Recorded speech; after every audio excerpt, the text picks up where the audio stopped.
welcome to our look at the Thursday, September 12th trading session. In front of you is the economic calendar, and really, we don't have a whole lot moving the markets during the session. We've got Spanish CPI, but it's not really enough, we believe, to move the markets of any significance. Really, the first number that we could possibly see have some type of effect is the industrial production numbers month over month for the European Union.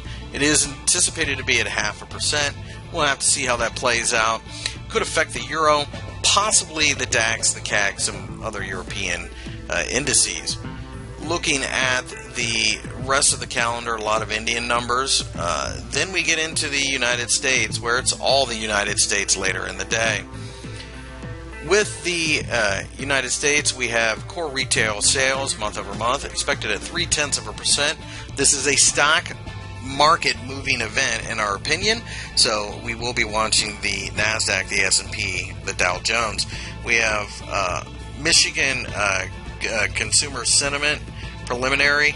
It is 83 1/3, and retail sales month over month at 0.6%. Again, these are stock market events more than anything else, so we feel that most of the action is probably going to be in the realm of U.S. stock indices for the session. With that, let's take a look at some charts. With the European numbers, we could get a little bit of a bounce here in the euro-dollar, but really, we still feel that the euro-dollar pair is going to continue to bounce around in this area. We're actually looking for short-term puts to buy every time we get closer to the 130 level. We think the bearish pressure will continue. Interestingly enough, the British pound against the US dollar has tried to get to the 160 handle, and we are presently trying to form a shooting star.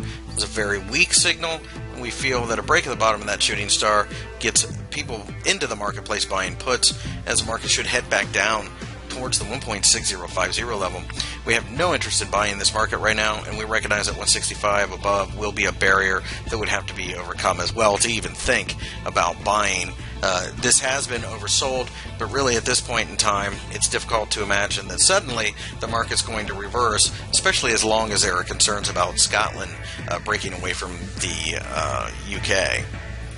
You can see that the S&P 500 continues to show support here right around the 1990 level, and that's going to be the case with the U.S. indices in general. We have support at levels that we're just sitting at.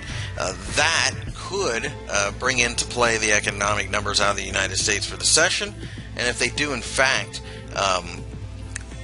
denote positive momentum, we probably will go higher. We like buying calls, aiming for 2010 first, and then perhaps a longer-term trade after that. And with that, we have taken a look at the Thursday, September 12th trading session.